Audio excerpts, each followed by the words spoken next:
Hotep, and welcome once again to Community Cop. My name is Noel Leader, one of the co-founder members of 100 Blacks in Law Enforcement Who Care. I'm here once again with my three co-hosts. First of all, Julian Harper. Welcome, welcome. As always. Second of all, Michael Graves, a.k.a. Big Mike. Namaste. And of course, the great Father Lucas. Hotep. And we have in our audience, of course, Eric Josie and Fred Eiffel. The brothers always holding it down. And we'd like to welcome you, our listening audience, and let you know, those watching for the first time, this is a live broadcast. In approximately 25-30 minutes, we'll open up our lines, give you the opportunity to call in and share in the conversation. But please, when you call, when you hear us on your receiver, you have to turn down your TV. There's a slight delay. And because our phone lines are always filled, we have to delete you if you don't talk to us very quickly. So once you call and you hear our voice on the telephone, just turn down your TV so we can have you join in on the conversation. Right away, we have a lot of issues we want to talk about, but we first want to talk about a press conference that was held yesterday by members of the Freedom Party, headed by Charles Barron, who's running for governor. This press conference took place in front of Brooklyn Borough Hall, and it was the launching of the Freedom Party and announcing some of the goals and aspirations of the party. Let's look at our candidate for governor, Charles Barron, as he delivers our message. And we'll be right back. Freedom Party! Freedom Party! Freedom Party! Freedom Party! We came here today for several reasons. One, to say that there's more than two candidates in the race. The Freedom Party has a candidate. Cuomo wanted an all-white slate. He got that. Now he wants an all-white debate. He's not getting that. That's right. We're here to say that we are here to stay. We've shown 43,000 people, strong support. 43,000 people supported our candidacy. We are on the ballot officially. Palladino only got 25,000 signatures. He's in the debate, and Cuomo got none. So we have to say that we're not going to sit back and allow that to happen.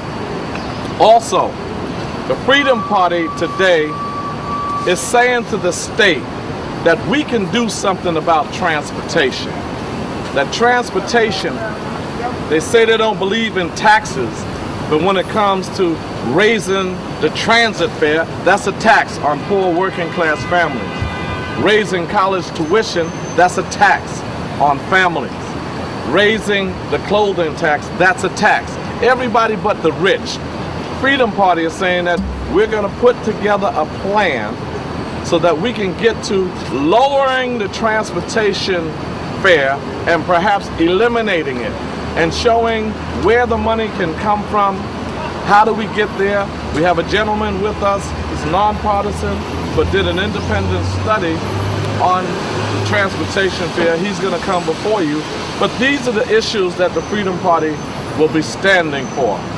We know that if we do a PIT surcharge, a personal income tax surcharge, on those who are making $300,000, that happened already. $250,000 to $300,000, 1.5%, and that generated $4 billion projected. It actually generated $3.2 billion. They didn't go all the way up. Had they followed the advice of some of us in the state, and when you got to 500,000, 2.5%, 1 million, 3.5%, when you get to 10 million, 5.5%, you could generate anywhere from 8 to 12 billion dollars, and then dedicate 3 billion of that to lowering the transit fare. That's what they receive through the fare, $3 billion when you look at the fare. So we are going to further explore that fare. We have a gentleman here who could explain more, and then we're going to discuss some of the future plans of the Freedom Party, and we're going to discuss how Cuomo and Palladino should not be options for our community. They were missing in action for us. That's right. And now we should be missing in action for them on November 2nd. Cuomo nor Palladino did anything for the black community. And what they're trying to do is make it seem like they are worlds apart. They're very similar on policy, very different on personality. Cuomo hides away from the media. That's right. Palladino thrives in the media. Palladino is a racist, loose cannon that called the President of the United States a pimp and the First Lady a prostitute. But his racism or bigotry is quite obvious. Right. But benign neglect by Cuomo is another form of racism. That's right. When you have 50% black male unemployment, hear nothing from Cuomo. When you have stop and frisk to the tune of 500,000-600,000 innocent people, we hear nothing from Cuomo. When you have foreclosures that he helped facilitate when he was the HUD secretary because of his incompetency, we hear nothing from Cuomo. So Cuomo comes to Harlem 36 days before the election. Now he wants to talk to black people in Harlem 36 days before the election. We're not having it. We're not going to fall for, we have to vote for the lesser of two evils. We're not voting for any evil anymore. We have an option. The Freedom Party is a... All right, that's candidate Charles Barron. And, you know, of course, we'll get some of your comments from my three co-panelists. But I think it's preposterous of those people who would suggest that a vote for Charles Barron is hurting somehow the Democratic Party because, you know, people would take votes from Cuomo. But anyway, some of the comments, before we talk on that stuff, some of your suggestions, Mike, we'll start with you, of what Charles Barron stated. Well, first of all, from the outset, Charles Barron comes in the tradition of Frederick Douglass, because those who were a part of the radical Reconstruction, the first thing they did when they came into power as legislators were to make education free. The first thing they did was to make everything around them, all the things that they were initially being charged for, made those things that were part of the government free. So Charles comes in a great tradition of strong black men who were in Congress, who were state legislators. So he's coming in a great tradition. So I have to commend him. I also commend him on his brilliance and his analysis to see that there are no substantial differences between Palladino and Cuomo. One is out front, and you can see it, similar to a Giuliani, and the other one, Cuomo, is just the same way. He is just as racist, is just not out front, in your face, Jerry Springer style. So I commend him on his analysis. Now, Charles Barron, as I said last week, is the best candidate, bar none. If he is allowed to debate them on the level of ideas, he will show that he is twice the candidate that either of them are, and he will show them to be the empty suits that they are. Charles Barron not only knows how to approve a budget, clear a budget, and knows where to cut at, where to enhance, and has the sensitivity to understand the bosom interests of those who are not in the position to speak for themselves. So I have to commend Charles for his heart, for his dexterity, for his continued commitment to our people. And Father, you know, there's, of course, some suggest that both Palladino and Cuomo is going to attempt to keep Charles Barron out of the debate. Well, I don't blame them, because he swapped them. You know, as Mike started, it seems to me that Palladino will be our Giuliani and Cuomo is our Mike Bloomberg. Same policies, right, different styles. What is so important here that if any working class, middle class, are serious about their own interests, they have no other choice but to vote for Charles Barron. And of course, in that category, black and Latinos suffer even worse.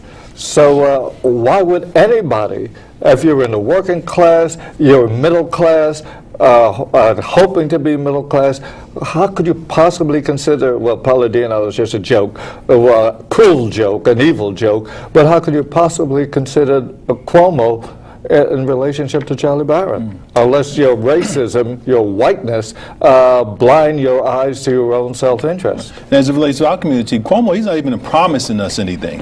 He has done nothing for us in the past. He's not even promised to do anything for us in the future. Why would anybody, as Father stated, even consider a Cuomo? And the okie doke is, as Michael correctly stated, the imagery is to project as if they're really different, but policy-wise, both of them are the same. You know, it's important that people start to look and vote and analyze this in their best interest. Unfortunately, you know, people who have the tendency to run with the Democratic Party who has been failing our community for a very long time. Cuomo is not even capable of articulating in any way, form, or fashion how he's going to assist our community in his position as governor if he wins. If anyone takes the opportunity to listen to Charles Barron and listen to the points that he makes relative to the MTA, relative to education, and all the issues that are malaffecting our community in its totality, they would have to vote for Charles Barron. But unfortunately, because so many people are blinded by the cloak of the Democratic Party, they have a tendency to have an allegiance to the Democratic Party, but in reality, that allegiance is going to fail them in the long run. And just to follow up, the black elected officials that were out there with Andrew Cuomo yesterday, they should be ashamed of themselves because they've already aligned themselves with a man who consistently has shown he has no love and no respect for the black and Latino community. Not only did Charles point it out accurately, he has an all-white slate, but he allowed 675,000 stops of blacks and Latinos to occur and said nothing about it. Now, just in case he didn't know, we brought it to his attention. We met with his highest staff, we met with all of them, and brought that to their attention. They claimed they would look into it. We gave them a plethora of information, more than they even really wanted. We gave it to them, and yet there was nothing to date, and we did that close to a year ago. Nothing to date of substance has come out of the Attorney General's office to show in any way that he's nothing more than an empty suit. If he was serious about his business as an AG, NYPD would be in trouble for those 675 stops. They would be in trouble for the brutal slaying of police officer Omar Edwards. But they can still run around and do whatever they want to do. Kelly is not afraid of the Attorney General. He's not afraid of Cuomo as governor. As a matter of fact, this is why the Mayor Bloomberg endorsed Cuomo, because he has said nothing about what's going on with the black community as it relates to the police department. So, and also the governor in waiting, as he perceives himself to be, Andrew Cuomo, he brought on not only a former police commissioner from Buffalo, but a serious union buster who made it clear that he's going to be hard on unions. So that means that, as Father Lucas pointed out, the middle class is going to be in trouble. Those who are aspiring to be in the middle class are going to be in trouble. So you got two guys where you on the one hand, you think the Republican Party are the union busters, but Cuomo